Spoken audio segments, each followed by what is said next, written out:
아모스 5장 1절에서 17절 말씀을 봅니다. 오늘 메시지 본문이에요.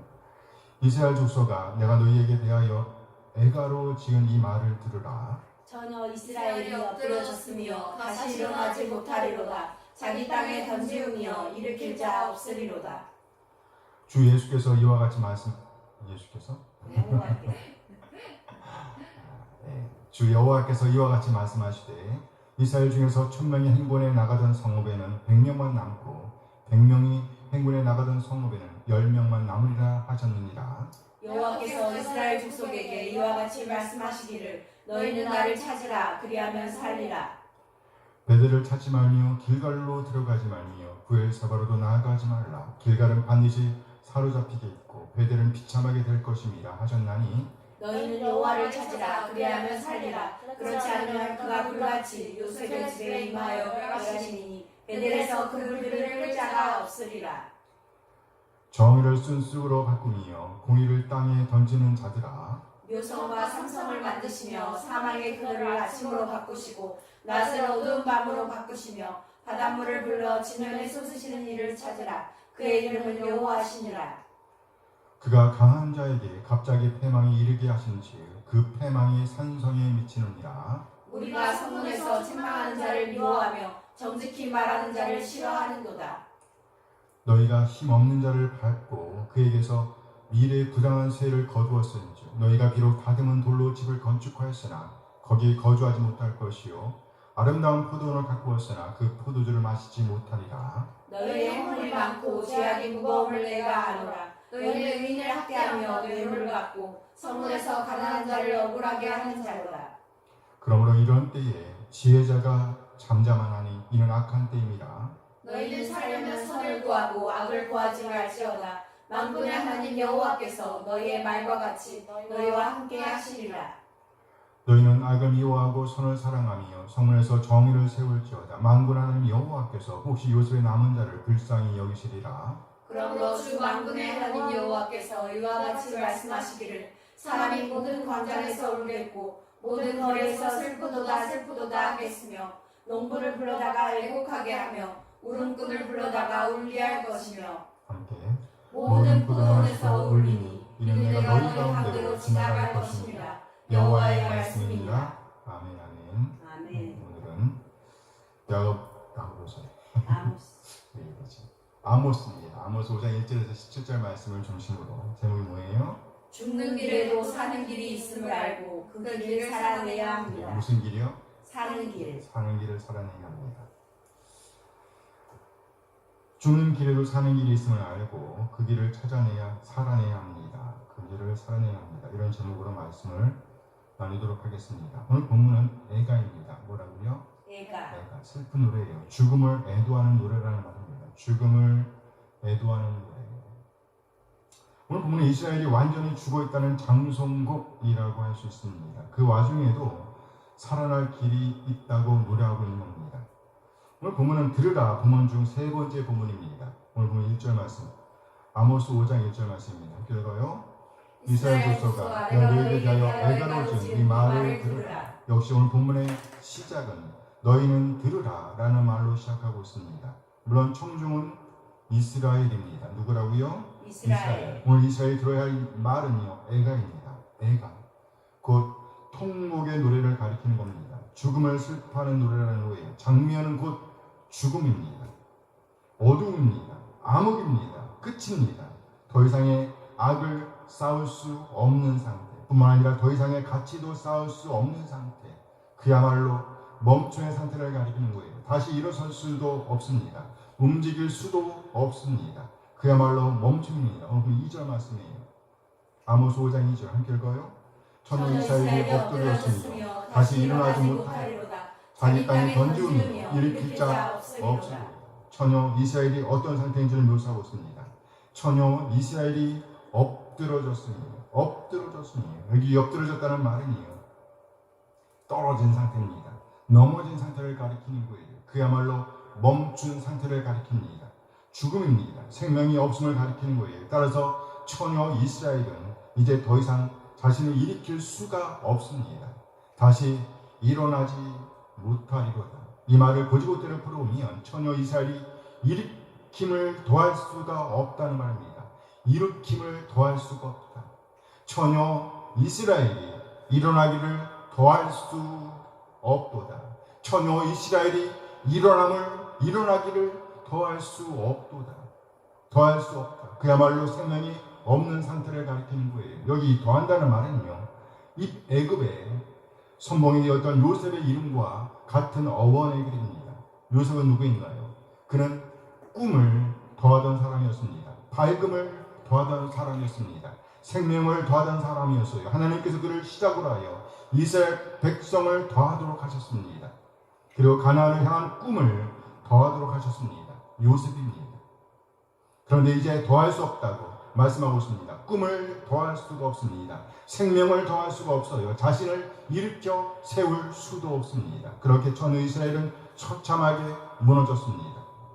생명력이 점점 더 줄어듭니다. 오늘 보면 이스라엘이 점점 더 쪼그라드는 그림을 보여주고 있습니다. 3절 말씀이에요. 아모스 5장 3절 함께 읽어요. 주 여호와께서 이와 같이 말씀하시되 이스라엘 중에서 1000명이 행군에 나가던 성읍에는 100명만 남겠고 100명이 행군에 나가던 성읍에는 10명만 남으리라 하셨습니다. 이스라엘이 점점 더 생명력을 잃어가고 있습니다. 그야말로 죽음입니다. 죽음의 그림자가 온 이스라엘로 번져가고 있는 그림을 보여주고 있습니다. 그런데 그 와중에도 생명의 길이 있다라고 말씀하십니다. 오늘 보면 4절 말씀이에요. 5장 4절 함께 했습니다. 여호와께서 이스라엘 족속에게 이와 같이 말씀하시기를 너희는 나를 찾으라 그리하면 살리라. 하나님께서 말씀하십니다. 다시 사는 길이 있다는 거예요. 일으킴을 더할 수 없는 상태, 점점 더 죽음의 그림자가 세상을 덮고 있는 그 상황에서 그 죽음의 그림자를 찢고 일어설 수 있는 길이 있다라고 말씀하고 있습니다. 너희는 나를 찾으라 그리하면 살리라. 하나님께서 이스라엘의 집에, 요셉의 집에 주시는 메시지입니다. 다시 생명으로 나아갈 수 있는 길을 보여주십니다. 바로 하나님을 찾는 겁니다. 뭐라고요? 하나님을 찾는 거예요. 이 말이 무슨 의미일까? 지금까지 이스라엘은 온갖 곳에서 하나님을 찾고 또 하나님을 예배한다고 하였습니다. 그러나 실상은 자신들이 만든 신, 가짜 신을 섬기고 있었던 겁니다. 그러므로 이스라엘은 진정으로 하나님을 찾아야 했다는 말입니다. 그렇다면 하나님을 찾는다는 말의 기본적인 의미는 뭘까? 여기 하나님을 찾는다는 것은 그야말로 의지적으로 하나님께로 나아가는 것, 하나님을 찾아 나서는 것을 말합니다. 하나님을 찾기 위해서 하나님의 말씀을 알고 이해하기 위해서 헌신하는 것을 가리키는 거예요. 그저 형식적인 알을 가리키는 것이 아닙니다. 몸과 마음, 심지어 생명까지 걸고 하나님을 찾아 나서야 하는 역동적인 움직임을 가리키는 겁니다. 역동적인 움직임, 의지적인 움직임. 더불어 오늘 이스라엘이 하나님을 찾는다는 것은 죽음에서 생명으로 옮겨지는 것까지를 포함합니다. 죽음에서 생명으로 옮겨지는 것. 그러니까 가히 초인적인 집중도가 필요하다고 볼 수 있습니다. 그래야 살 수가 있는 거예요. 그저 흉내만 내는 것으로는 안 됩니다. 성경을 본다고 해도 한 글자 한 글자 또박또박 보고 익혀야 한다는 거예요. 예전에 그랬듯이 거짓 신들을 찾아 나서서는 안 된다는 말입니다. 그저 흉내만 내서는 안 된다는 거예요. 5절 말씀입니다. 아모스 5장 5절 함께 했습니다. 베델을 찾지 말며 길갈로 들어가지 말며 그의 사바로가 나아가지 말라. 길갈은 반드시 사로잡히겠고 베델은 비참하게 될 것이니라 하셨나. 다시 예전 방식으로 돌아가서는 안 됩니다. 자기 방식, 세상 방식으로부터 돌아서서 온전히 하나님께로 나아가야 합니다. 6절 말씀이에요. 아모스 5장 6절 함께 했습니다. 너희는 여호와를 찾으라 그리하면 살리라. 그렇지 않으면 그가 불같이 요셉의 집에 임하여 멸하시리니 베델에서 그 불을 끌 자가 없으리라. 세상으로부터 돌아서야 합니다. 그리고 하나님께로 나아가야 합니다. 세상을 향하던 삶에서 돌아서서 하나님을 향한다는 것은 곧 죽음에서 떠나 생명으로 들어가는 그림과 맞닿아 있습니다. 만일에 다시 흉내만 내고 거짓 것들을 추구한다고 하면, 그렇게 한다고 하면 더 이상의 길은 없습니다. 그렇지 않으면 그가 불같이 요셉의 집에 임하여 멸하시리니 베델에서 그 불들을 끌 자가 없으리라. 앞에서 보았던 요셉, 더한다는 뜻이 이스라엘을 가리키는 말로 추가되고 있습니다. 요셉은 생명을 더하였습니다. 요셉은 일으킴을 더하였습니다. 그런데 만일에 이스라엘이 전심으로 하나님을 찾지 않는다면 일으킴을 더할 수도 없습니다. 생명을 더할 수가 없습니다. 그리고 오히려 하나님께서 불같이 임할 것이라고, 철저하게 태움으로 임할 것이라고 말씀하고 있는 겁니다. 여기 불같이 임한다는 말에서 임한다는 단어의 기본적인 뜻은 뜻한 바를 반드시 이루시는 그림을 보여주는 그림 언어입니다. 뜻한 바를 반드시 이루신다. 그 배경에 하나님의 의지적인 일하심이 자리하고 있습니다. 짤랑을 임한다. 뭐 한다고요? 임한다.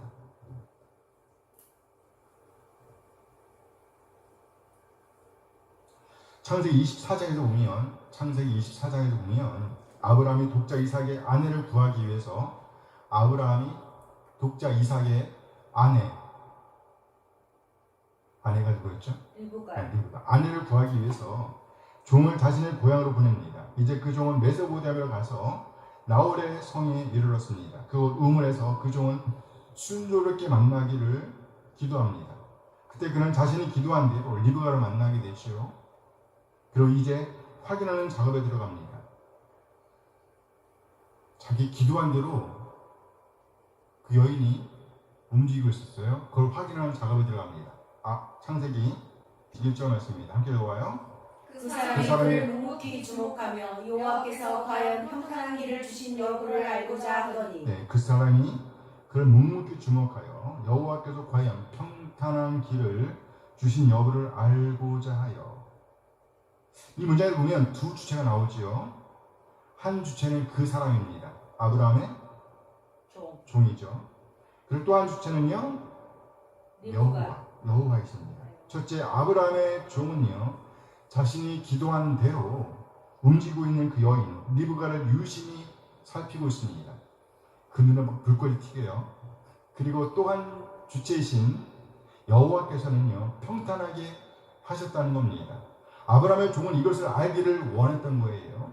그러니까 여호와께서 어떤 일을 이루시되 확실하게 이루시는 그림을 보여주는 단어가 바로 평탄하게 라는 단어입니다. 동사예요. 동사. 짤라흐라는 단어입니다. 무슨 단어예요? 짤라흐.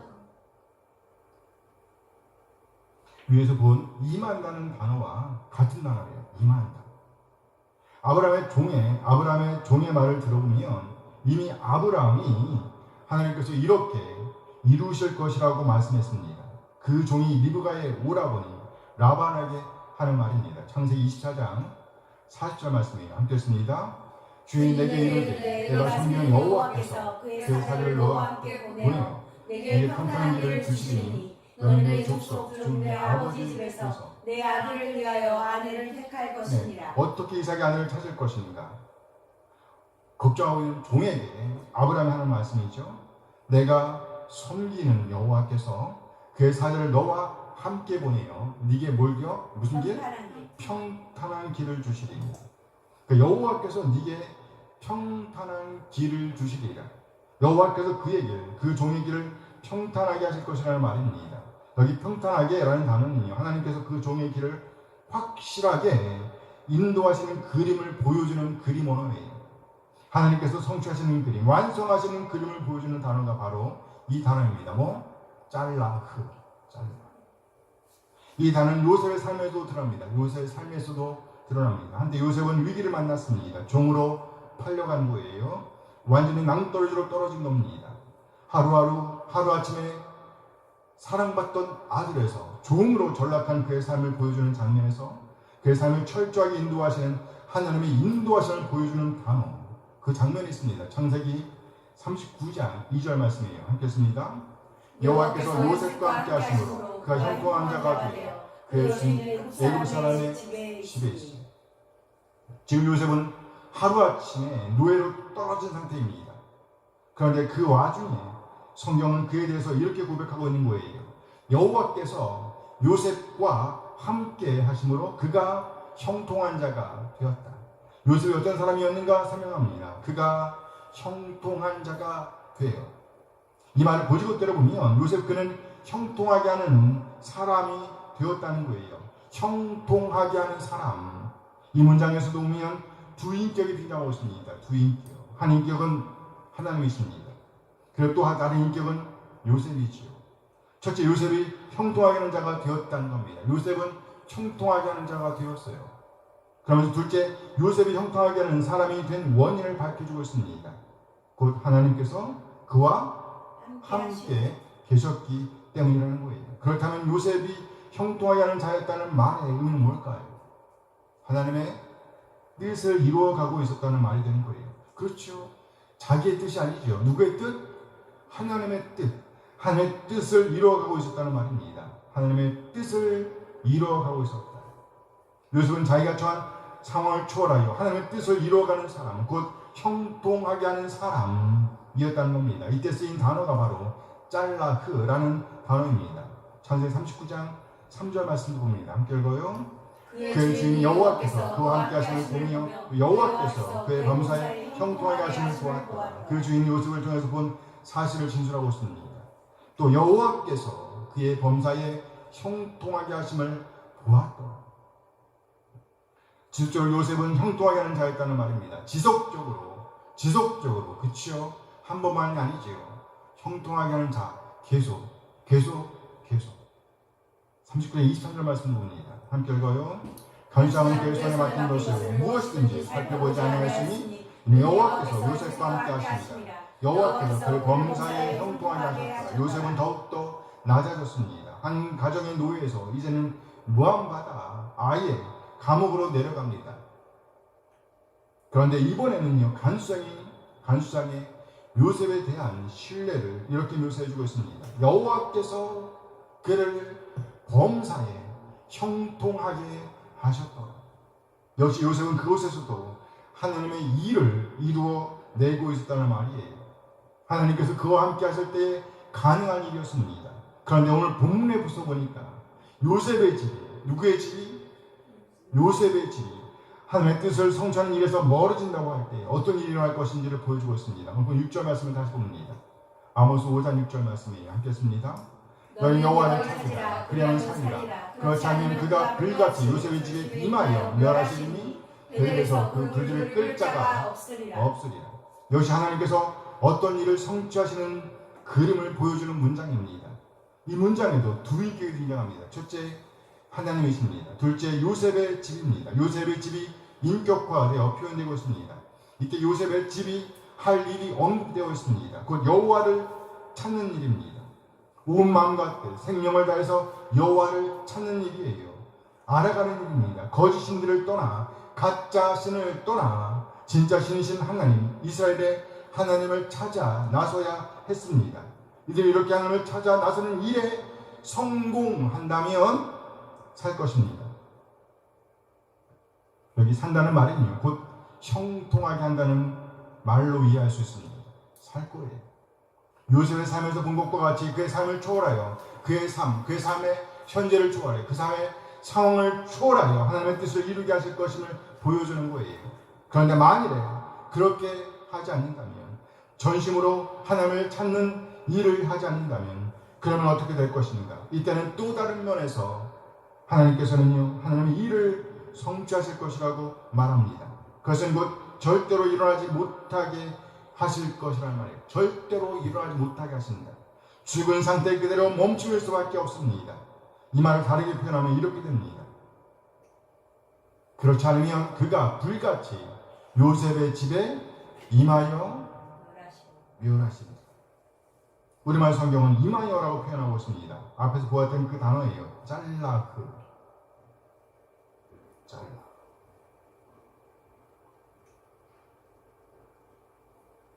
잘라. 형통하다라는 단어입니다. 잘라. 이 단어가 불이라는 단어와 결합되어 사용되어 있습니다. 불과 잘라. 곧 불같이 임하여 멸하게 하신다. 삼키게 하신다는 말입니다. 이스라엘이 하나님께 붙어 있다고 하면, 이스라엘이 하나님께 붙어 있다고 하면, 하나님을 찾고 하나님과 교통하고 있다고 하면, 하나님의 말씀을 읽고 듣고 연구하고 그리고 간직하고 그렇게 하나님과 교통하고 하나님과 동행하고 있다고 한다면 하나님의 뜻, 하나님의 마음을 만족시키는 형통을 살아낼 것입니다. 뭘 살아낼 것이라고요? 형통. 하나님의 마음을 흡족하게 하는, 하나님의 마음을 합당하게, 하나님의 마음을 기쁘게 하는, 만족하게 하는 형통을 살아낼 것입니다. 이로 인해 우리 하나님의 이름은 영화롭게 되겠지요. 그러나 만일에 하나님과 동행하는 일에서 멀어진다고 하면 이제는 오히려 불같이 임하신다는 말이에요. 불이라는 단어와 형통하다라는 단어, 그리고 여기에 요셉의 집이 연결되어 있습니다. 불이라는 단어 앞에는 전치사가 있어요. 뭐뭐과 같은, 뭐뭐과 같이. 그러니까 만일에 이스라엘이 하나님을 찾지 않는다고 하면 하나님께서 그 이스라엘을, 곧 이스라엘 요셉의 집에 불과 같이 임하신다는 거예요. 곧 불과 같이 성취하시겠다는 겁니다. 불의 활동을, 그쵸? 불의 활동을 왕성하게 하신다는 거예요. 불의 활동을 이루신다는 겁니다. 한마디로 불과 같게 하신다는 말이죠. 불이 한번 지나가면 어떻게 되겠어요? 태워버리는 겁니다. 삼켜버리는 거예요. 그러니까 태움을 더하는 것이고 멸함을 더하는 겁니다. 요셉은 하나님의 뜻을 더하던 사람이었습니다. 그런데 이제 요셉의 일은요, 멸하는 일을 더한다는 거예요. 멸하는 일을 더한다. 태우는 일을 더한다는 것이에요. 하나님의 뜻을 태우는 일, 하나님의 말씀을 멸하는 일을 하는 그림을 보여주는 겁니다. 하나님의 명예를 실추시키는 거예요. 하나님의 이름, 하나님의 영성을 완전히 땅에 곤두박질 치게 하는 그림을 보여주는 겁니다. 아니 어떻게 하나님의 백성이 하나님의 뜻, 하나님의 명예를 더럽힐 수 있다는 말이죠. 어떻게 하나님의 명예를 더럽히는 일을 할 수 있나? 오늘 본문은 그럴 수 있다고 가르쳐주고 있습니다. 7절 말씀이에요. 아모스 5장 7절 읽겠습니다. 정의를 씀씀으로 바꾸며 공의를 땅에 던지는 자들아, 완전히 하나님의 뜻을 저지하고 있는 그림이지요.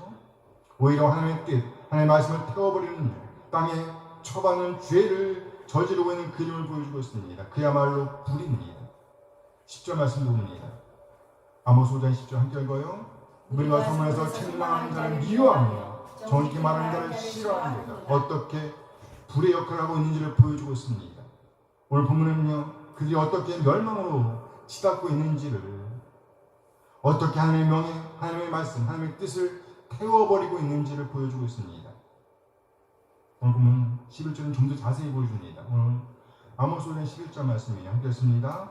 너희가 형자를 밟고 그에서 미래 부당한 새를 거두었으니 너희가 비록 다듬은 돌로 집을 건축하였으나 거기 거주하지 못할 것이요 아름다운 포도를 가꾸었으나 그 포도주를 마시지 못할 것이요. 그는 이제 삶의 현장에서, 삶의 자리에서 힘없는 자들을 발로 밟습니다. 부정한 새를 거둡니다. 이렇게 이스라엘이 요셉의 집이 하나님의 이름에 먹칠하는 일을 더하고 있습니다. 뭐하고 있다고요? 더하고 있습니다. 결국 그들은 그의 상당한 값을 치르게 될 겁니다. 너희가 비록 다듬은 돌로 집을 건축하였으나 거기 거주하지 못할 것이요 아름다운 포도원을 가꾸었으나 그 포도주를 마시지 못하리라. 이스라엘이 요셉의 집이 1차 청중입니다. 이제 그들은 다듬은 돌로 집을 지었으나 그곳에 살 수 없답니다. 아름다운 포도원을 가꾸었으나 그곳에서 나오는 포도주를 마실 수 없게 되었답니다. 하나님의 뜻을 떠난 자, 하나님의 말씀을 떠난 자, 이상 것들을 채우는 자들의 종말을 보여주고 있습니다. 12절 말씀도 봅니다. 5장 12절 함께 읽어요. 너희는 허물이 많고 죄의 무거움을 내가 안고 너희는 의인을 학대하며 뇌물을 받고 성문에서 가난한 자를 억울하게 하는 네, 여기 성문은 마치 재판소, 마을 재판소라고 했습니다. 재판소. 그런데 그곳에서 이루어지는 재판은요, 가난한 자들을 억울하게 하는 장소였다는 말이에요. 성문에서 가난한 자를 억울하게 하는 자리다. 네, 억울하게 한다. 꽉 조이는 그림이에요. 답답하고 분하게 하는 그림, 도저히 참아낼 수 없어 분통이 터지게 하는 그림을 보여줍니다. 또 온갖 뇌물들이 법을 대신합니다. 결국 전능하신 하나님께서 간섭하십니다. 임하신다는 거예요. 오늘 보면 8절 말씀입니다. 아모스 5장 8절 함께 읽어요. 묘성과 삼성을 만드시며 사망의 금을 아침으로 바꾸시고 낮은 어두운 밤으로 바꾸시며 바닷물을 불러 지면에 쏟으시는 이를 찾으라. 그 이름은 여호와시니라. 만물보다 크신 하나님께서 등장하는 그림입니다. 만물보다 크신 하나님의 일성은요, 자칭 강함을 자랑하는 자들을 패망케 하신다는 말씀입니다. 오늘 보면 9절 말씀입니다. 아모스 5장 9절 함께 읽어요. 그가 강한 자에게 갑자기 패망이 이르게 하시니 그 패망이 산성에 미치느니라. 감히 누가 하나님의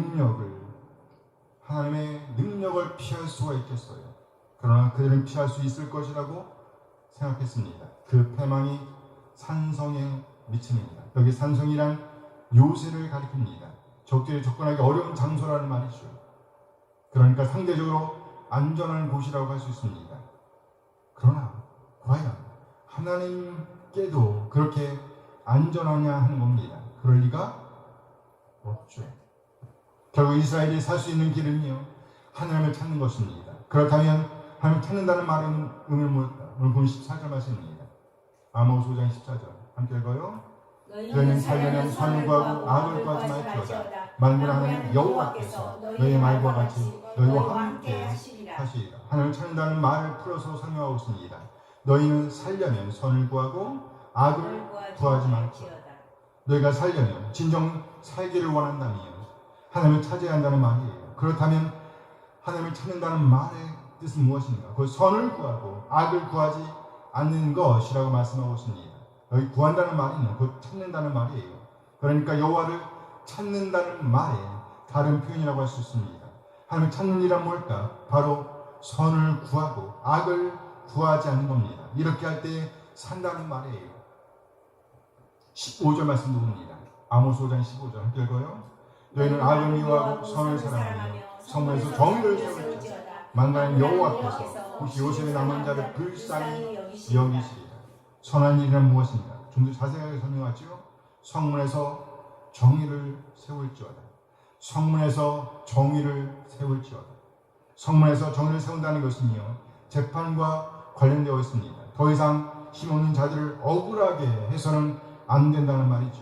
나아가 여기 세운다는 말은 더한다, 쌓는다는 말과 같은 의미로 이해할 수 있습니다. 요셉과는 다른 단어이지만 본문에서는 거의 동요처럼 쓰이고 있습니다. 쌓아야 돼요. 쌓아야 돼요. 성문에서 정의를 세울지어다. 계속해서 정의를 세우는 것을 가리키는 거예요. 쌓는 겁니다. 그러니까 한 번만 그렇게 정의를 세우라는 말이 아니에요. 점점 더 많이 쌓아야 한다는 것입니다. 그렇게 쌓아지면서 세워지는 것이 규례입니다.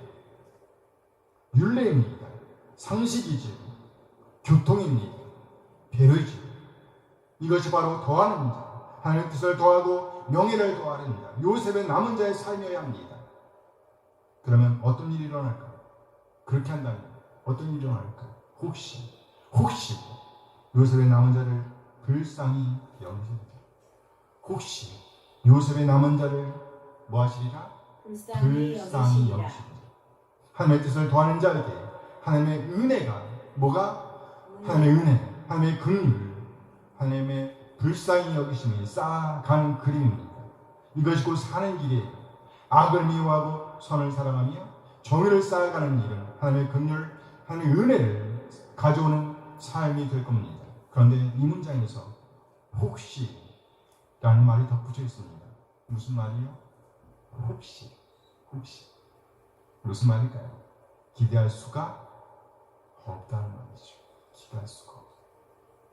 이어지는 경고에서 그 의미를 확인해 볼 수 있습니다. 오늘 16절 말씀입니다. 아모스 5장 16절 함께 읽어요. 그러므로 주 만군의 하나님 여호와께서 이와 같이 말씀하시기를 사람 모든 광장에서 울겠고 모든 거리에서 슬프도다 하겠으며 눈물을 불러다가 애곡하게 하며 울음꾼을 불러다가 울게 할 것이며 역시 죽음이죠. 오늘 보면 이렇게 시작합니다. 이 문장은요, 그러므로 라는 접수를 했어요. 그러므로. 무슨 말이에요? 결과적으로 요셉의 남은 자들이 엉뚱한 것을 쌓았다는 것을 보여주는 겁니다. 쌓지 말아야 할 것을 쌓았다는 거예요. 하나님을 찾지 않았다는 말이죠. 그러니 악을 미워하기보다 더욱더 악을 추구할 것이며 악을 쌓아갈 것이며 선을 사랑하고 정의로운 재판을 쌓기보다는 더욱더 가난한 자들, 힘없는 자들을 억울하게 할 것이다. 그래서 분통이 터지게 할 것이라고 본 겁니다. 그래서 그러므로 라는 말로 이어지는 거예요. 그러므로 이제 오히려 통곡할 일이 쌓이게 될 것이라는 말이죠. 죽음입니다. 17절 말씀. 함께 읽어요. 모든 포로에서 울리니 이는 내가 너희 가운데로 지나갈 것이니라. 여호와의 말씀이니라. 포도원에서도 울음이 있을 것이라고 말합니다. 그러면서 그 일을 설명하죠. 이는 내가 너희 가운데로 지나갈 것입니다. 여호와의 말씀입니다. 하나님께서 이스라엘 가운데로 요셉의 집, 요셉의 남은 자들 가운데로 지나갈 것이기 때문이라고 말씀하고 있어요. 이게 무슨 말일까요? 하나님께서 오시는데 왜 절망적인 상태가 임한다는 말일까? 이는 출애굽 직전의 상황과 맞닿아 있는 장면이라고 하셨습니다. 출애굽 직전의 상황.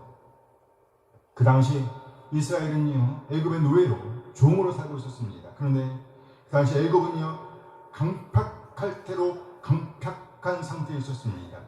이스라엘을 노예로 부리면서 종으로 부리면서 전혀 양심의 가책을 받지 않았어요. 오히려 더욱더 막대한 노동을 시키고 있었습니다. 참혹함 그 자체였습니다. 죽지 못해 일하게 하고 부리고 있었단 말이죠. 부리고 있었어요. 결국 하나님께서 애굽에 방문하십니다. 애굽에 임하십니다.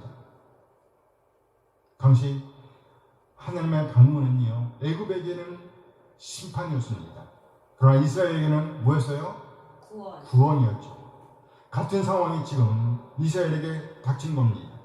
이스라엘은 끊임없이 약한 자들, 가난한 자들, 힘없는 자들을 착취하고 있습니다. 그러면서도 전혀 양심의 가책을 느끼지 않습니다. 양심이 화에 맞았어요. 오히려 더욱더 당당하게 부려먹습니다. 결국 하나님께서 방문하십니다. 이때 하나님의 방문은 이스라엘에게 더 이상 은혜일 수가 없습니다. 오히려 참혹한 심판을 불러오는 심판이 될 겁니다.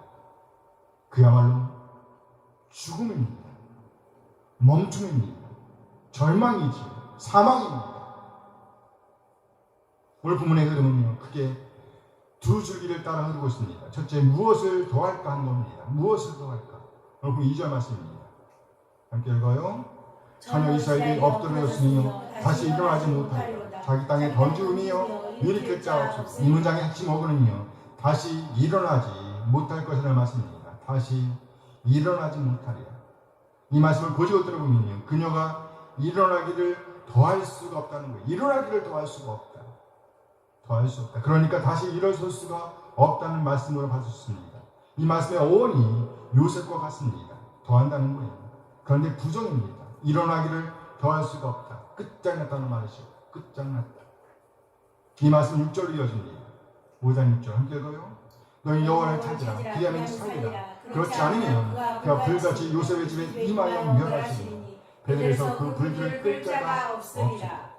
끝장난 요셉의 집을 묘사하고 있습니다. 하나님께서 불과 같이 임하실 것입니다. 결국 그 집은 이제 오히려 불과 같은 것을 더하게 됩니다. 일어남을 더하지 못할 뿐만 아니라 불처럼 되고 만다는 거예요. 그래서 하나님의 명예를 태워버립니다. 하나님의 말씀을 완전히 거스르는 그림을 보여주는 거예요. 오히려 적극적으로 하나님을 대적하는 모양새입니다. 결국 이 말씀은 15절과 맞닿았습니다. 5장 15절 함께 읽습니다. 너희는 나를 미워하고 선을 사랑하며 성문에서 정의를 세울지어다. 만군의 여호와께서 혹시 요셉의 남은 자를 불쌍히 여기시리라. 이 문장에서 보면 당연히 채워할 것이 무엇인지를 보여주고 있습니다. 너희는 악을 미워하고 선을 사랑하며 성문에서 정의를 세울지어다. 당연히 채워야 할 것은 뭐예요? 악을 미워하는 거예요. 선을 사랑하고 성문에서 정의를 세우는 겁니다. 여기 세울지어다 이 말은요, 곧 더한다는 말과 동의어를 볼 수 있어요. 그런데 안타까운 것은 채울 수 없음을 없을 것이라는 의미를 넌지시 그러나 확실하게 보여주고 있습니다. 이들은 선을 그리고요 정의를 더하지 못한단 말이죠. 그 말을 보여주는 게 혹시라는 단어예요. 혹시 요셉의 남은 자를 불쌍히 여기시리라. 이 지점에서는 가슴이 먹먹해지죠. 아픔입니다. 슬픔입니다. 혹시 요셉의 남은 자를 불쌍히 여기시리라. 역시 직접적으로 요셉이라는 이름을 언급하면서 혹시라는 추측성, 어휘를 추가하고 있습니다. 의심스럽다는 말이죠. 그러니까 악을 미워하는 것을 채울 수 없다는 의미를 내포하는 거예요. 선, 의, 오름, 그 오름을 사랑하는 것을 더할 수가 없다는 말이에요. 하나님의 말씀, 하나님의 뜻, 하나님의 바람을 더할 수가 없다는 그림을 보여주는 거예요. 결국 바람과는 달리 악을 구하고 따라가는, 그래서 멸망을 쌓고 있는 그림을 보여주는 그림입니다. 첫 번째 그림, 무엇을 쌓고 있는가. 그러나 오늘 본문은요, 두 번째 갈래를 우리에게 보여주고 있습니다. 두 번째 갈래. 그 죽음 가운데서,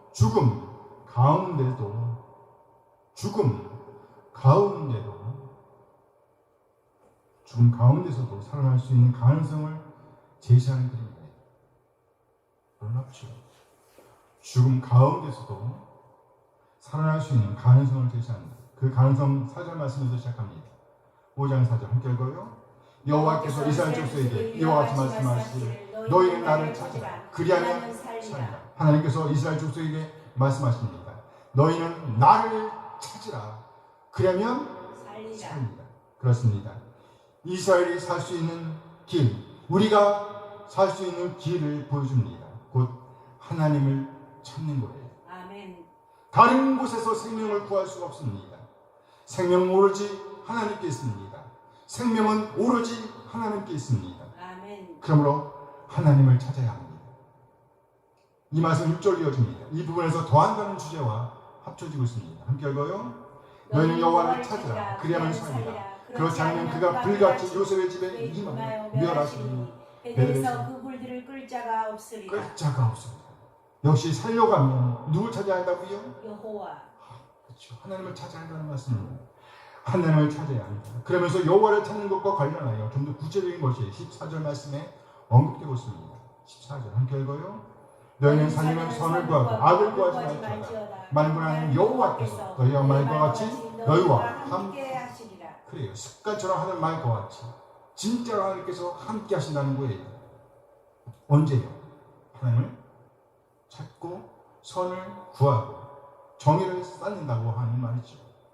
하나님을 찾는 것, 그 죽음에서 살아나오는 길이 무엇인지를 알려주고 있습니다. 죽음에서 살아나오는 길. 죽음에서 살아나오는 길. 뭘까요? 너희는 살려면 선을 구하고 악을 구하지 말라.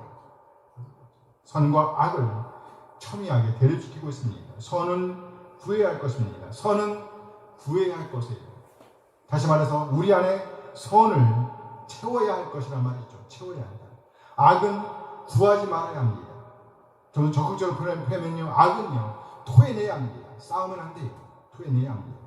이 말씀은 15절에서 사랑하고 미워한다는 말과 평행을 이룹니다. 그리고 하나님을 찾고 구하는 것이 무엇인지에 대해서 한 가지를 더 추가적으로 설명하고 있습니다. 15절 함께 읽어요.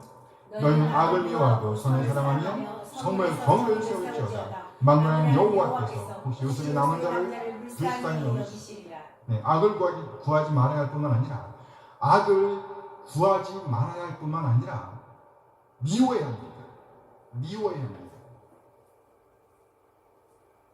그리고 선은요 구할 뿐만 아니라 사랑해야 합니다. 그러나 나아가 정의를 쌓아야 합니다. 뭘 쌓아요? 정의. 오름을 쌓아야 한다는 거예요. 그러니까 우리 안에 하나님의 뜻, 하나님의 말씀을 채우고 그리고 그에 준하는 삶을 더해야 한다는 거예요. 살아내야 한다는 겁니다. 쌓아야 한다는 거예요. 쌓아야 한다. 그런 사람들이 쌓여야 한다는 것이에요. 쌓여야 한다. 이것이 바로 하나님을 구하고 찾는 일이며, 이렇게 할 때 죽음 가운데서도 살아날 길이 열린다는 말입니다. 그야말로 생명의 길입니다. 안타까운 일이지만 요셉의 집, 요셉의 남은 자들은 이 길에서 벗어나고 말았습니다. 그러면 우리는 어떨까요? 우리는 안전한가요? 기도하시겠습니다. 오늘 받은 말씀을 생각하시면서 우리 안에 생명을 채우는 하나님을 찾고 구함으로 생명을 채우는 생명을 흘려보내는 삶이 이어지기를 간구하는 이 시간이 되었으면 좋겠습니다. 잠시 오늘 받은 말씀을 생각하시면서 기도하십니다. 하나님, 오늘 요셉의 집, 요셉의 남은 자들은 마땅히 채워야 할 하나님의 뜻, 하나님의 말씀을 채우지 못하였으며 이로 인하여 오히려 하나님을 대항하는, 적극적으로 하나님을 대항하는 자리에 서게 되었음을 봅니다. 하나님께서 오히려 불과 같이 임하심으로 그들은 불과 같이 태우는 삶, 멸하는 삶을 살 수밖에 없었음을 봅니다. 하나님 명의를 태워버렸습니다. 하나님의 정의를 태워버렸습니다. 하나님의 오름을 저버렸습니다. 적극적으로 세상 것들을 추구하였습니다. 결국 종말을 맞이하고 말았습니다. 죽음을 맞이하고 말았습니다. 그침을 당하고 말았습니다. 하나님, 우리는 어떤가요? 우리는 지금 무엇을 채우고 있는지, 하나님의 뜻, 하나님의 말씀을 채우기보다 이 세상 것들을 채우고 있지는 않은지, 매일매일의 시간을 선물로 받고 있으나 그 대부분의 시간을 하나님과는 전혀 관계없는 일을 쓰고 있지는 않은지, 하나님의 은혜로 상당한 수입을 얻고 있으나 그 대부분의 재물들을 이 세상 것들을 추구하기 위해 하나님의 이름과는 전혀 관계가 없는 일들을 위해 쓰고 있지 않은지, 하나님께서 보호해 주셔서 숨을 쉴 수 있고 잠도 잘 수 있고 맛있는 음식을 즐길 수도 있고 또 움직일 수 있게 되었는데 오히려 그렇게 주어진 건강을 하나님의 영광을 가리는 일에 쓰고 있지는 않은지, 하나님, 이 시간 우리 자신을 살필 수 있는 마음을 주시옵소서. 우리 자신의 삶을 점검할 수 있는 지혜를 주시옵소서. 그래야 사망의 길, 멸망의 길, 죽음의 길이 아니라 하나님을 찾고 만나 선을 사랑하고 정의를 쌓는 생명의 길, 하나님을 영어롭게 하는 길로 나아갈 수 있도록 그 길로 행할 수 있도록 인도하여 주시옵소서. 오늘 귀한 말씀 주신 것 감사드리며 우리는 예수 그리스도의 이름으로 기도합니다. 아멘. 아멘. 오늘 본문입니다. 아모스 5장 18절에서 27절 말씀. 화 있으신저 여호와의 날을 사모하는 자여, 너희가 어찌하여 여호와의 날을 사모하느냐? 그날은 어둠이요 빛이 아니라 마치 사람이 사자를 피하다가 곰을 만나거나 혹은 집에 들어가서 손을 벽에 대었다가 뱀에게 물린 같도다. 여호와의 날은 빛 없는 어둠이 아니며 빛남 없는 캄캄함이 아니냐? 내가 너희 절기들을 미워하여 멸시하며 너희 성회들을 기뻐하지 아니하나니 너희가 내게 번제나 소제를 드릴지라도 내가 받지 아니할 것이요 너희의 살찐 희생의 화목제도 내가 돌아보지 아니하리라. 내 노랫소리를 내 앞에서 그칠지어다. 내 비파소리도 내가 듣지 아니하리라. 오직 정의를 물같이 공의를 마르지 않는 강같이 흐리게 할지어다. 이스라엘 족속아, 너희가 40년 동안 광야에서 희생과 소제물을 내게 드렸느냐? 너희가 나의 왕 식굿과 너희가 너희 왕 식굿과 기운과 너희 우상들과 너희가 너를 위하여 만든 신들의 별 형상을 가지고 가리라. 내가 너희를 다메섹 밖으로 사로잡혀 가게 하리라. 그의 이름이 만군의 하나님이라 불리우니 여호와께서 말씀하셨느니라. 아멘. 아멘. 아모스 5장 18절에서 27절 말씀입니다. 오늘 본문 말씀 아모스 5장 18절에서 27절 말씀을 본문으로 더 늦기 전에 사는 길로 돌아와 그 길을 살아내야 합니다. 좀 길지요? 더 늦기 전에가 핵심입니다. 더 늦기 전에 사는 길로 돌아와 그 길을 살아내야 합니다. 이런 제목으로 말씀을 나누도록 하겠습니다. 오늘 본문은 세 번째 들으라 본문에 이어지는 본문입니다. 곧 애가에 이어지는 본문이라는 것이에요. 따라서 오늘 본문 역시 애가라고 할 수 있습니다. 슬픈 노래예요. 오늘 본문은 호의 애곡과 함께 이스라엘이 여호와의 날을 기다리고 있다는 말로 시작하고 있습니다. 그저 기다리는 것이 아니라 사모한다라고, 마치 사슴이 시냇물을 갈급해하듯이 목마른 사슴이 시냇물을 찾아 헤매듯이 그렇게 여호와의 날을 갈망하고 있다는 표현으로 시작하고 있습니다. 여호와의 날을 갈망하고 있다. 오늘 본문 18절 말씀입니다. 아모스 5장 18절 함께 읽어요. 화 있으신저 여호와의 날을 사모하는 자여, 너희가 어찌하여 여호와의 날을 사모하느냐? 그날은 어둠이요 빛이 아니라. 우리말 성경은 화이트 진저라고 표현하고 있습니다. 이 단어를 고지고대로 표현하면 우는 모양새, 애통해하는 모양새, 애곡해하는 모양새를 표현하는 단어입니다. 그러니까 좀 더 정확하게 표현한다고 하면 아이고 아이고 이런 의미예요. 호이 해보세요. 아이고 아이고. 아이고 아이고. 그 울음소리 들려야 돼. 아이고 아이고. 그럼 왜 이렇게 저자는 울부짖고 있을까요? 오늘 보면 울부짖는 이유와 관련해서 이스라엘 여호와의 날을 기다리고 있다라고 표현하고 있습니다. 화이트 진저 여호와의 날을 사모하는 자요. 아이고 아이고 여호와의 날을 사모하는 자요. 성경 저자가 애곡하는 이유, 울부짖는 이유는 바로 이스라엘이 여호와의 날을 사모하고 있기 때문이라는 거예요. 마치 목마른 사슴이 시냇물을 찾아 헤매듯이 그렇게 여호와의 날을 갈망하고 있다, 간절하게 기다리고 있다는 것입니다. 아니 도대체 왜 어찌하여 여호와의 날을 사모하는 이것이 애곡의 이유가 된다는 말일까요? 하나님의 백성이 여호와의 날을 기다리는 것, 사모하는 것이 왜 선지자의 통곡하는 이유, 애곡하는 이유란 말인가요? 지금 우리는 예수님의 초림과 재림사를 살고 있습니다. 이스라엘이 여호와의 날을 기다리듯이 우리 또한 우리 주 예수 그리스도의 다시 오심, 재림을 고대하고 있습니다. 그래요? 네. 아멘. 소망하고 있죠. 그날이 어서 오도록 기다리고 있습니다. 기대하고 있어요. 오늘 본문의 표현대로 하면 우리가 우리 주님의 다시 오심을 고대하는 것이 오히려 애곡의 원인, 애통의 원인, 이유가 된다는 말로 받을 수 있습니다. 어떤 사람은 주장합니다. 한 번 구원은 영원한 구원이라고, 한 번 받은 구원은 절대로 잃어버릴 수가 없다고, 그러니 안심하고 살아도 된다고. 과연 그럴까요? 오늘 이스라엘이 그랬습니다. 이스라엘은 선민 사상에 젖어 있었어요. 정말 놀라운 확신을 갖고 있었습니다. 그런데 이스라엘의 선민이라는 확신, 자신들만이 하나님의 백성이라는, 자신들만이 하나님의 선택을 입은 백성이라는 확신이, 자신들만이 하나님의 백성이라는 그 확신이 오히려 그들에게 독이 될 것이라고. 그래서 그들이 기다리고 갈망하고 열망하는 그날, 여호와의 날은 빛이 아니라 어둠이 될 것이라고 저자는 선포합니다. 너희는 어찌하여 여호와 날을 사모하느냐? 너희는 어찌하여 여호와의 날을 사모하느냐? 그날은 어둠이다. 그날은 어둠이다. 그날은 빛이 아니다. 그날은 빛이 아니다. 아니 어찌하여 그날이, 여호와의 날이 이스라엘에게 빛이 아니라 어둠일까요? 이는 그들이 그날을 기다리는 이유와 관련되어 있다고 볼 수 있습니다. 이스라엘 여호와의 날을 기다리는 이유는 뭘까요? 그날이 잔칫날이 될 것이라고 여겼기 때문입니다. 무슨 날? 잔칫날.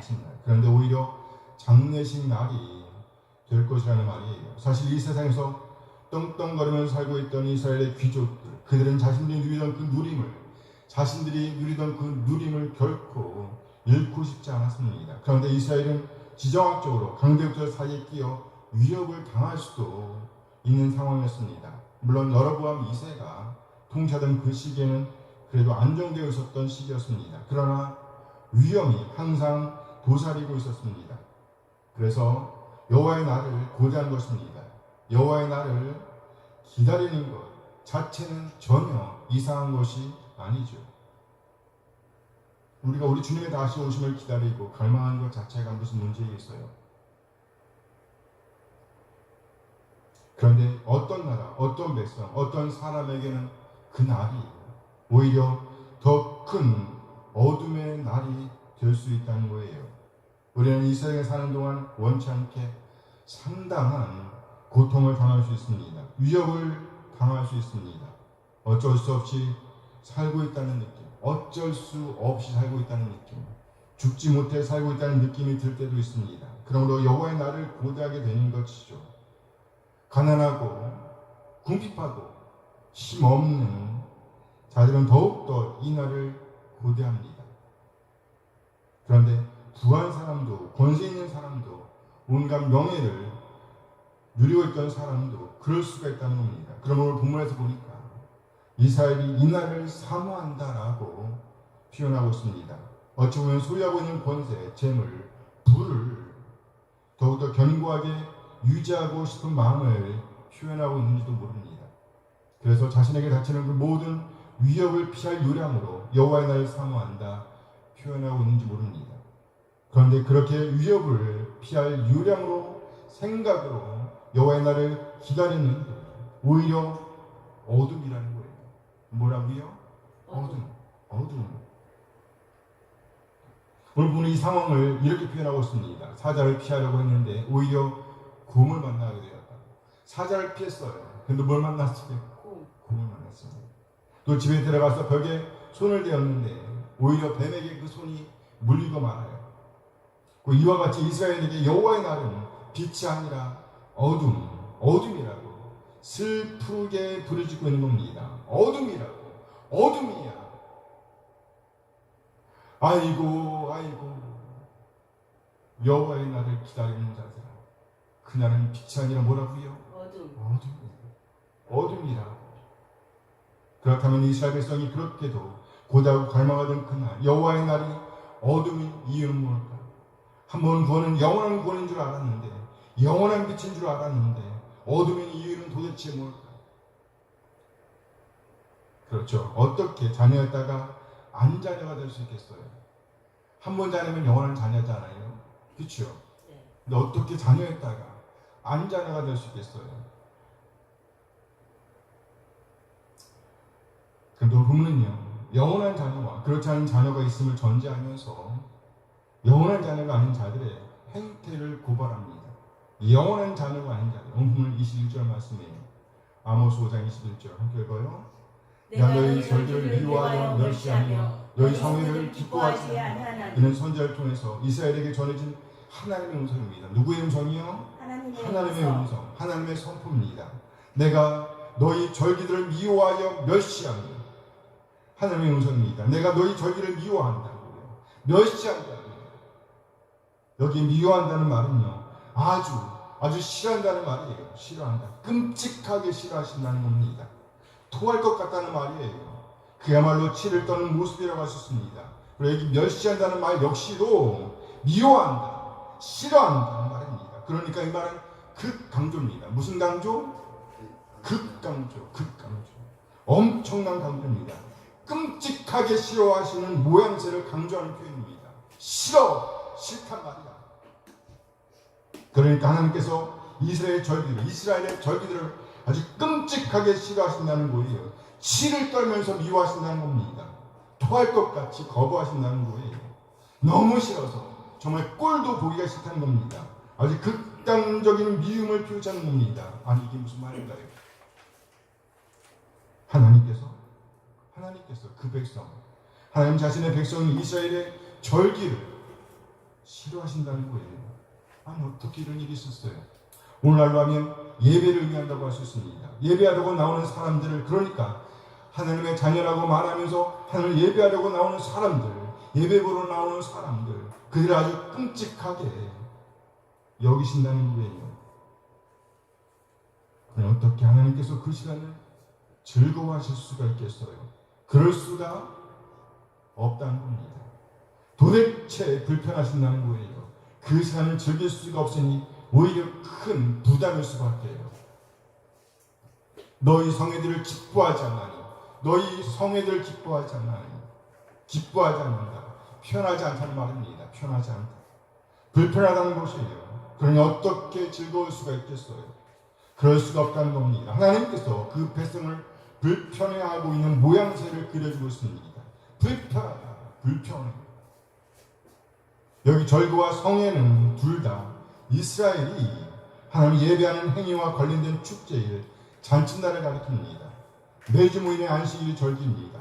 매년 정기적으로 모이는 6월절, 무교절, 채칠절, 그리고 초막절이 바로 절기입니다. 6월절과 채칠절, 여기 채칠절은 맥추절이라고 합니다. 맥추절. 신약으로 보면 오순절이 바로 무슨 절이에요? 맥추절입니다. 그리고 초막절이 구약에서 지켜지던 여호와의 3대 절기입니다.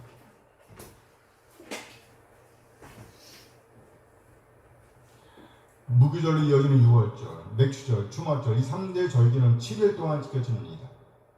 그리고 7일에 이어지는 제8일은 큰 날로 모입니다. 큰 날. 이를 가리켜서 이 날을 갖죠. 제8일을 가리켜서 성회라고 합니다. 성회. 그야말로 축제의 절정이라고 할 수 있어요. 그런데 오늘 본문의 표현대로 하면 하나님은 마지막까지 불편하시답니다. 견딜 수 없으시답니다. 이스라엘은 자기들끼리 좋아하라 즐거워하고 환호성을 지르고 있지만 하나님은 싫다는 거예요. 하나님은 즐길 수가 없다는 겁니다. 불편하다는 거예요. 꼴도 보기 싫다는 거예요. 그러니 그들이 드리는 재물이 기쁘겠어요? 번제도 안 받으시겠답니다. 소제도 안 받으시겠답니다. 아무리 살찐 희생의 화목제도 싫으시다는 거예요. 그들의 노래소리도 듣기 싫다는 겁니다. 아무리 아름다운 악기 연주라고 할지라도 즐겁지 않다는 말입니다.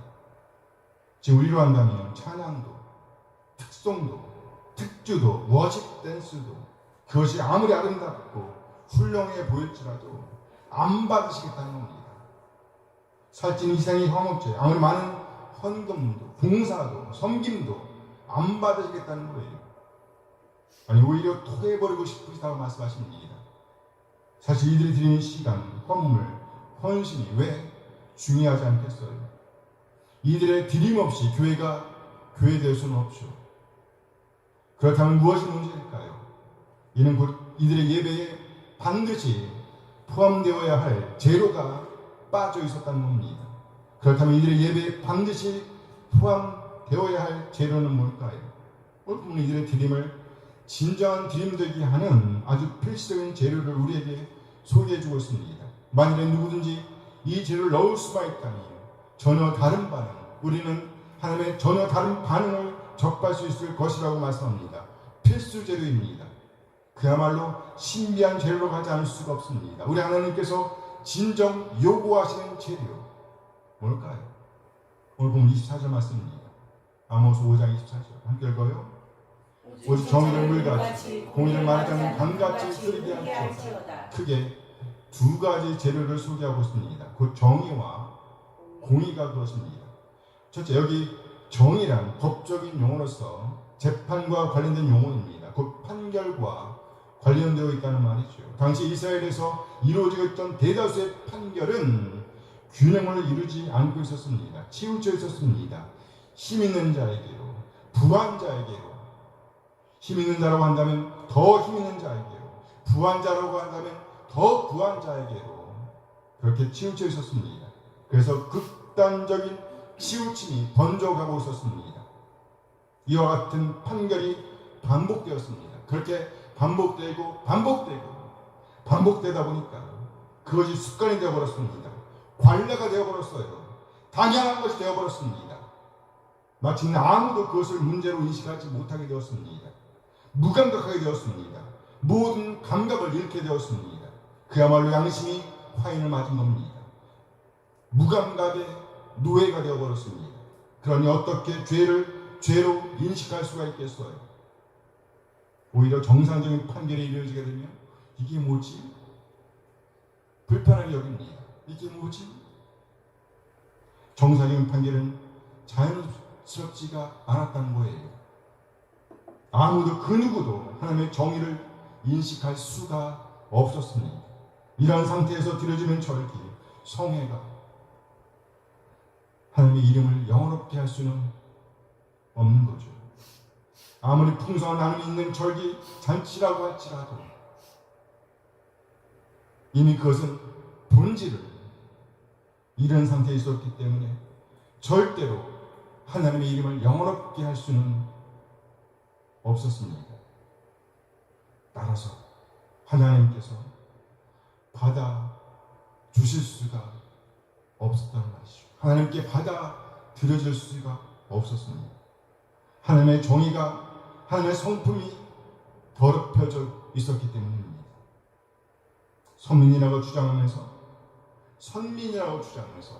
하나님의 백성이라고 주장하면서 안주하던 그 백성들로 인해서 얼마나 답답하셨을까요?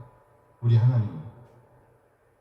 진정 우리가 하나님의 백성으로서 자리매김하려고 한다면, 그렇게 하나님의 이름을 영화롭게 하는 자리에 서길 원한다면 우리는 반드시 하나님의 정의를 붙잡아야 합니다. 하나님의 정의.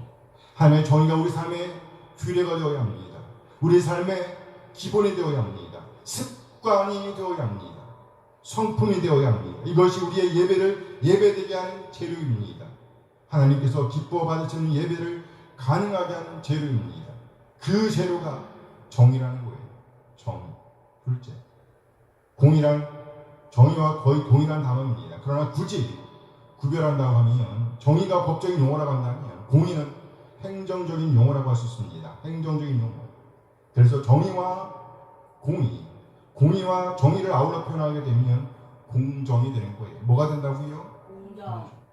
공의란 행정적인 용어로서 또는 행동과 관련해서 옳아야 한다는 겁니다. 뭐와 관련해서 옳아야 한다? 행동과 관련해서 옳아야 한다. 마땅한 행동을 해야 한다는 거예요.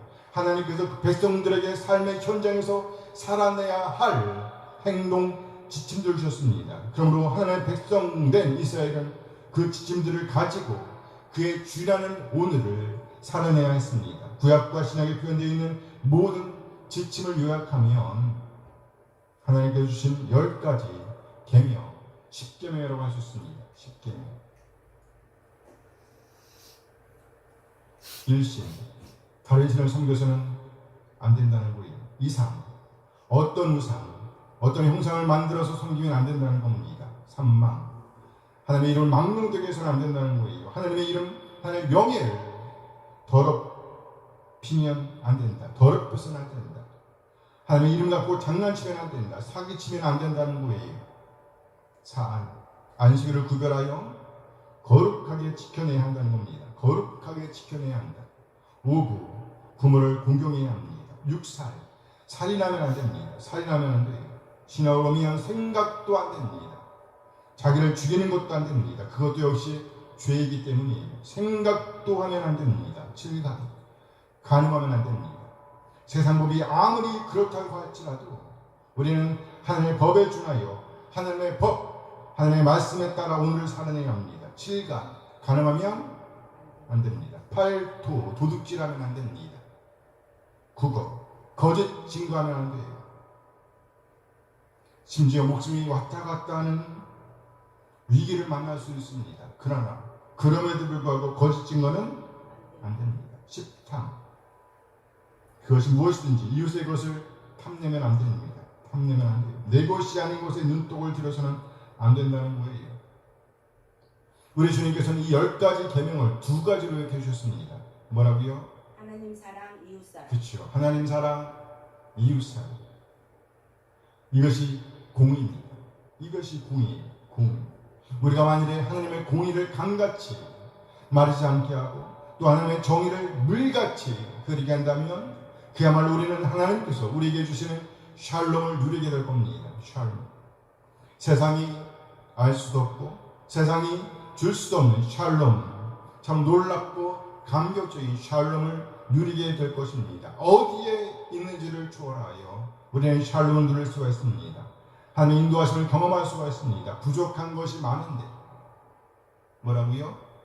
부족한 것이 많은데 그 가운데 있으면서도 그 부족함 가운데 부족함이 많은 가운데 있음에도 불구하고 그러면서도 뭘 누릴 수가 있다고요? 샬롬. 만족을 누릴 수가 있다. 만족함을 누릴 수가 있다. 그것이 샬롬이에요. 부족한 것이 많아요. 아주 부족해요. 그런데도 만족함을 누릴 수가 있어요. 그게 뭐라고요? 샬롬. 역설입니다. 역설이에요. 긍정적인 역설이라고 할 수 있죠. 긍정적인 역설. 부족함 가운데에서도 만족을 누릴 수가 있다. 부족함 가운데서도 만족을 누릴 수가 있다. 부족한데 만족할 수가 있다. 좋은 예가 바로 광야입니다. 광야. 25절 말씀이에요. 아모스 5장 25절 함께 읽어요. 이스라엘 족속아 너희가 40년 동안 광야에서 희생과 소제물을 내게 드렸느냐. 이스라엘 향한 하나님의 물음입니다. 너희가 광야에서 희생과 소제물을 내게 드렸느냐? 대답은요? 대답은 뭡니까? 대답. 드렸어요. 드렸다고? 드렸다 이렇게 묻지 않았겠죠. 안 들었어요. 그래요. 그렇지. 아니요. 아니요. 너희가 광야에서 희생과 소제물을 내게 드렸느냐? 대답은 뭐라고요? 아니요. 아니요. 이스라엘 족속은 광야 40년 동안 유월절도, 맥주절도, 초막절도 지키기 힘들었을 겁니다. 안식일은 지켰겠으나 그렇다고 희생제사와 소제, 번제 등과 같은 제사는 드릴 수가 없었을 거예요. 왜요? 본래 그 제사 규례는 어디서 지켜주신 거예요? 가나안 땅에 가나안 들어가서 땅에 지켜주신 거예요. 그러나 그 기간은요, 하나님과 이스라엘의 추억이 깃든 기간입니다. 뭐가 깃들다고요? 추억. 어떤 추억이냐? 비록 이스라엘이 여러 번에 걸쳐 하나님의 마음을 불편하게 하긴 하였으나 그럼에도 불구하고 가장 가깝게, 가장 밀접하게, 가장 친밀하게 이스라엘이 하나님과 교통하던 기간이었습니다. 부족한 것이 많았습니다. 그러나 그럼에도 만족한 시간이었습니다. 광야입니다. 광야입니다. 이 문의 첫 번째 의미는요, 그 광야의 시간이 샬롬의 기간, 하나님과 교통하던 기간, 또 부족한 것이 많았으나 만족한 시간이었다는 거예요. 역설입니다. 이는 아주 긍정적인 역설이라고 할 수 있습니다.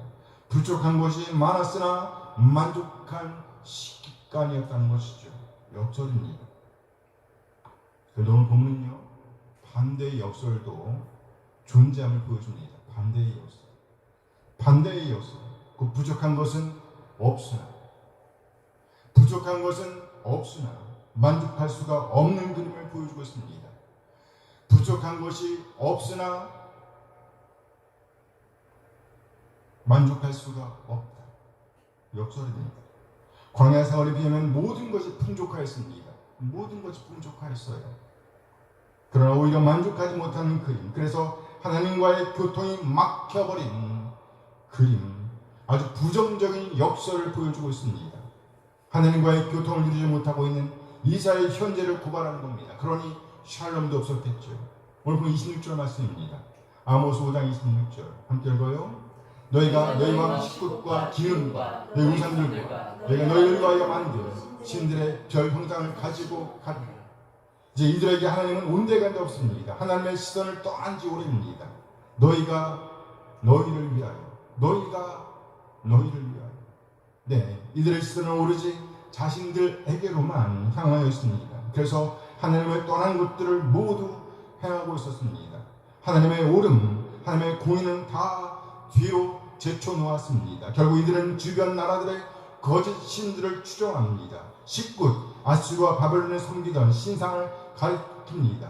기욤, 이는 바벨론을 섬기던 별 혹은 별자리를 의미한다고 합니다. 이렇게 이들은 엉뚱한 신들에게 빠져 있었습니다. 그러면서 온갖 부에 집착합니다. 재물에 집착합니다. 권세에 집착합니다.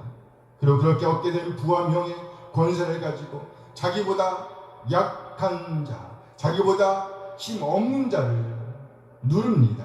그들의 피를 쭉쭉 빨아먹습니다.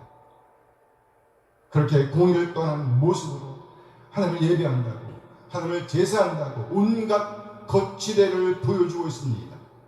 하나님께서 기대하시던 정의는 뒤로 한 채, 하나님께서 그렇게도 기대하시던 공의는 뒤로 한 채로 오늘을 살아내고 있었습니다. 하나님의 백성이라고 주장하면서, 선민이라고 주장하면서 그렇게 하나님의 명예를, 하나님의 권위를, 하나님의 위엄을 땅에 쳐박고 있었습니다. 그러니 어떻게 하나님께서 그들이 가져온 희생 제물을 받으실 수가 있었겠어요? 아니 어떻게 하나님을 찬양한다고 행하던 그들의 몸찬양, 몸짓, 그들의 악기 연주, 그들의 합창과 노래를 받을 수가 있었겠어요? 어떻게 해요? 정의와 공의를 뒤로 제쳐둔 그들을 향한 하나님의 처방은 오히려 그들을 멀리 아주 멀리 떠나 보내는 것이었습니다. 보내버리는 거였어요. 그야말로 그 땅, 하나님께서 오래전에 약속하셨고 그들에게 그 백성의 유업으로 주셨던 그 땅에서 쫓아내는 것이었습니다. 오늘 27절 말씀이에요. 아모스 5장 27절 함께 읽어요. 내가 너희를 담에서 밖으로 사로잡혀 가게 하리라. 그의 이름이 만군의 하나님이라 부르는 여호와께서 말씀하셨느니라. 하나님의 눈물을 보셨으면 좋겠습니다. 내가 너희를 담에서 밖으로 사로잡혀 가게 하리라. 그 이름이 만군의 하나님이라 불리는 여호와께서 말씀하셨느니라. 세상에 어느 부모가 자식을 이렇게 팔아 버릴 수가 있겠어요? 내가 너희를 다메섹 밖으로 사로잡혀 가게 하리라. 그렇죠. 인간으로서의 한계를 끄고 있는 우리는 할 수 없는 일이죠. 인간성을 상실한 부모라면 몰라도 세상에 어느 부모가 자식을 이렇게 멀고 먼 땅으로 팔겠어요? 그렇다고 자식을 온갖 위험으로부터 완전히 지킬 수 있는 부모도 없죠. 또 어디로 갔는지, 어디에 빠져 있는지 알고 있음에도 불구하고 그들을 끄집어낼 수 없는 한계를 겪고 있는 부모들도 있습니다.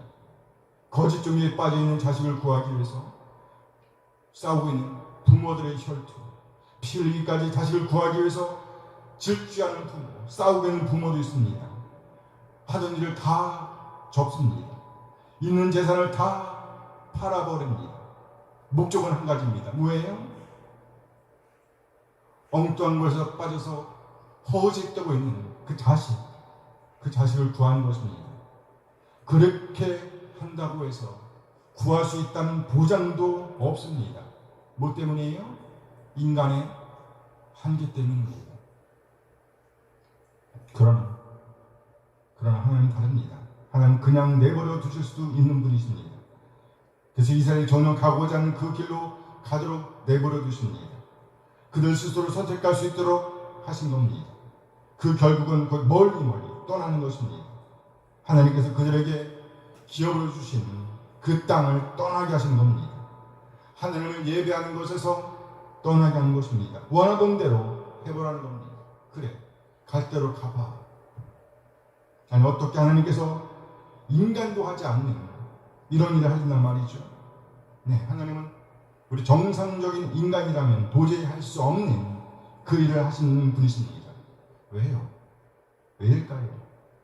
하나님은 그들을 다시 구하실 수도 있는 분이시기 때문입니다. 그들을 구하실 수가 있기 때문이에요. 그러나 사람은 그럴 수가 없잖아요. 사람은 자신의 한계를 너무도 잘 알고 있습니다.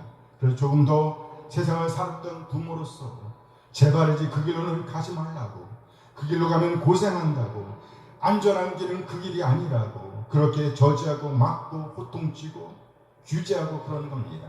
왜요? 먼저 경험해봤거든요. 그리고 자신은 어찌어찌해서 빠져나왔지만 혹은 잘못된 선택으로 말미암아 고생하고 있지만 자식은 그런 어리석음에 빠지지 않기를 바라는 겁니다. 혹시라도 자식이 그 길에 빠지면 부모된 자로서 그 자식들을 그 길에서 끄집어낼 수도 없고 구원해낼 수도 없고 막아줄 수도 없기 때문에 그 고생, 그 고통으로부터 건져낼 수도 없기 때문에 자식을 사랑하고 지켜내고 싶은 한 가지 마음으로 자꾸만 막는 겁니다. 저지하는 거예요. 물론 하나님께서도 계속해서 반복해서 경고하십니다. 말씀하십니다. 다독이십니다. 절대로 그 길로 가면 안 되는 거고, 선생님을 통해서 말씀하십니다. 부모님을 통해서 말씀하십니다. 예언자들을 통해서 말씀하십니다. 선자를 통해서 말씀하십니다. 제자들을 통해서, 말씀살자를 통해서 계속해서 반복해서 말씀하시는 거예요. 그 길로 가면 안 돼. 그렇게 가르치시는 거예요. 인간 부모도 그러는데 모든 한계를 초월하시는 하나님께서는 얼마나 더 강력하게 말씀하시겠어요. 모든 것을 아시는 하나님. 그러나 그럼에도 불구하고 거절한다면 그 백성이 거절한다면 사람과는 다르게 그 길로 가도록 그냥 내버려 두신다는 겁니다. 왜요? 하나님께서는요, 사람과 다르게 구원해낼 수도 있기 때문입니다. 구원해내실 수가 있기 때문이에요. 진정 그 백성된 이스라엘이 회개하고 하나님께로 돌아온다면 언제든지 구원해 내실 수 있는 능력이 있으시기 때문입니다. 그래서 그들을 그냥 가게 내버려 두십니다. 그리고 고생하게 내버려 두십니다. 고통하게 내버려 두십니다. 그럼 만일에 그들이 다시 하나님께로 돌아온다면, 울며 불며 하나님을 찾는다면 그들에게로 달려가시는 분이 누구예요? 하나님이십니다. 상처는 남겠지요. 상처는 남겠지요. 하지만 그래도 건져내실 수는 있습니다. 그래야 진정한 샬롬의 자리로 인도하실 수는 있습니다. 그러나 사람은 그렇게 못하지. 하나님은 하실 수 있어요. 그러나 만일에 끝까지 하나님의 간섭을 거절한다면, 끝까지 하나님의 간섭을 거절한다면, 하나님께로 돌아오길 거절한다면 여전히 기다리시는 분 역시 하나님이십니다. 진정으로 하나님의 관심 역시 인간 부모와 같이 하나님과의 샬롬을 떠나 안샬롬으로 가길 원하지 않습니다. 물론 모든 부모가 다 자식을 위하는 것은 아니지요. 모든 부모가 다 자식의 미래를 위하진 않습니다. 자식을 이용하는 부모도 있지요. 자식을 학대하는 부모도 있습니다. 자식을 소유물로 생각하는 부모도 있습니다. 자식을 물건으로 취급하는 부모도 있습니다. 자식을 돈벌이 수단으로 생각하는 부모도 있습니다. 그러나 우리의 진정한 부모 되시는 하나님은요, 완전히 우리를 존중하시는 분이십니다. 완전히 우리를 존중하시는 분이십니다. 우리의 인격을 철저하게 수용하고 인정해 주시는 분이십니다. 그래서 정의와 공의의 법을 마련해 주신 겁니다. 반드시 따라야 할 규례들을 주신 거예요. 하나님의 백성이라고 한다면 반드시 가야 하는 그 길, 샬롬의 길을 열어 주셨습니다. 그리고 끊임없이 지속적으로 가르쳐 오셨습니다. 지금 이 순간까지 가르치고 계십니다. 우리 하나님은요, 험한 길을 겪기 전에 그 길로 돌아오길 원하셨습니다. 그래서 유예 기간을 주셨습니다. 지진 전 2년이라는 기간을 주셨습니다. 그리고 또 그 이후에도, 지진이 일어난 이후에도 상당한 기간을 기다려 주셨습니다. 지진의 경고를 듣고라도 돌아오길 기다리셨습니다. 기대하셨습니다. 원하셨습니다. 결과적인 이야기이지만 이스라엘은 하나님 이런 기다림을 헛되게 하였습니다. 결국 그들은 멀리 끌려가야만 했습니다. 하나님께서 주셨던 약속의 땅을 잃고 말았습니다. 자유민에서 노예로 전락하였습니다. 이제는 습관적으로 드리던 예배도 드릴 수가 없게 되었습니다. 그것마저도 드릴 수 없게 되었습니다. 부족했지만 만족했던 시간은 지나갔습니다. 풍족했지만 만족하지 못했던 시간도 지나갔습니다. 이제는 그야말로 부족한 상태로 전락하고 가장 극심한 가난으로 전락하고 가장 극심한 불만족으로 오늘을 살아내야 하는 지경에 처하게 될 것이었습니다. 이것이 오늘 이스라엘에 주신 하나님의 경고입니다. 그의 이름이 만군의 하나님이라 불리우는 여호와께서 말씀하셨느니라. 오늘 이 시간 우리가 하나님의 하나님의 음성을 듣는다면 우리에게는 소망이 있습니다. 그러나 이 음성을 외면한다면, 그리고 지금까지 우리가 가던 그 길, 세상의 길을 따라간다고 하면 우리도 이스라엘처럼 멀고 먼 나라로 끌려가고 말 것입니다. 아무도 구해줄 수 없습니다. 부족한 상태라는 말로 다 표현해낼 수도 없습니다. 그처럼 극빈한 상태에 처하게 될 겁니다. 광야에서 누렸던 샬롬은 기대할 수가 없습니다. 그야말로 어둠입니다. 암흑입니다. 고통입니다. 가장 극심의 상태에서, 극빈의 상태에서 가장 불만족의 상태에 처하게 된다는 위기의 말씀입니다. 너무 늦으면 안 됩니다. 너무 늦으면 안 돼요. 너무 늦기 전에 돌아서야 합니다. 하나님께로 돌아서야 합니다. 하나님께로 정말 오래 참으셨습니다. 지금도 여전히 하나님은 기다리고 계십니다. 이 기회를 놓치면 소망이 없습니다. 이제 이 말씀의 일자 수신자는 더 이상 이스라엘이 아닙니다. 지금 여기 우리에게 주어진 말씀이라는 거예요. 우리 한 사람 한 사람에게 주시는 말씀입니다. 우리 모두 이 말씀에 반응하기를 원합니다. 이 땅의 말씀, 우리 주 예수 그리스도를 마음에 모시며 하나님의 간절히 부르심에 응답하게 되길 소원합니다. 기도하시겠습니다. 오늘 우리 하나님께서 우리에게 요구하시는 것은요, 정의와 공의입니다. 곧 우리의 생각, 우리의 습관이 하나님의 말씀과 일치해야 한다는 것이에요. 우리의 행동이 하나님의 뜻을 따라야 한다는 겁니다. 하나님의 뜻을 살아내야 한다는 거예요. 너무 늦으면 소망이 없습니다. 우리 모두 말씀으로 이 땅의 말씀, 예수님을 의지하여 하나님의 이 바람에 옳게 반응하는, 옳게 응답하는 시간이 되길 원합니다. 잠시 후 받은 말씀 생각하시면서 기도합니다. 하나님, 오늘도 우리에게 호소하시는 하나님의 음성을 듣습니다. 이스라엘은 하나님의 정의와 공의를 저버리고 세상의 생각, 세상의 기준을 따라 그의 준하는 오늘을 살아내고 말았습니다. 그렇게 그들은 하나님의 마음에 못지않은 하루하루를 쌓아내고 있었습니다. 하나님의 간절한 부르심을 외면하였습니다. 하나님께 주신 경고에도, 지진이 있은 후에도 그들은 깨우치지 못했습니다. 계속해서 하나님의 부르심을 듣지 않고 제 길로 가고 말았습니다. 그의 고질스럽게 세상과 짝함으로 말미암아 하나님의 명예를 땅에 쳐박았습니다. 하나님의 권위에 반역하였습니다. 결국 그들은 알지도 못하는 나라로 끌려가게 되었고 자유민에서 노예로 전락하고 말았습니다. 나라는 완전히 폐허가 되고 말았습니다. 하나님, 이제 우리 모두 이 메시지의 1차 수신자로서 이 경고의 메시지를 받게 하옵소서. 그래, 지진 전 2년을 보내고 있는 우리, 하나님의 말씀을 붙들고 하나님의 정의를 붙들게 하소서. 하나님의 정의가 우리의 규례가 되게 하소서. 하나님의 정의, 하나님의 규례를 우리 생각의 기준으로 삼게 하옵소서. 우리 삶의 기준으로 삼게 하옵소서. 세상의 기준을 초월하여 하나님의 정의, 하나님의 기준을 붙드는 우리 한 사람 한 사람 되게 인도하여 주옵소서. 하나님의 공의, 하나님의 오름을 살아내게 하옵소서. 세상의 오름을 초월하게 하옵소서. 혹시라도 하나님의 정의와 공의에서 벗어나 있다고 하면 너무 늦지 않게 하소서. 말씀으로 이 땅에 마신 우리 주 예수 그리스도를 의지하여 너무 늦기 전에 하나님의 기준으로 돌아오게 하옵소서. 너무 늦기 전에 하나님과의 샬롬으로 돌아오게 인도하여 주옵소서. 그래야 하나님과의 샬롬을 누리는 우리 한 사람 한 사람 되게 인도하여 주시옵소서. 하나님의 이름을 영원롭게 하며 하나님의 권위, 권세를 드높이는 우리 한 사람 한 사람 되게 인도하여 주시옵소서. 우리 주 예수 그리스도의 이름으로 기도합니다.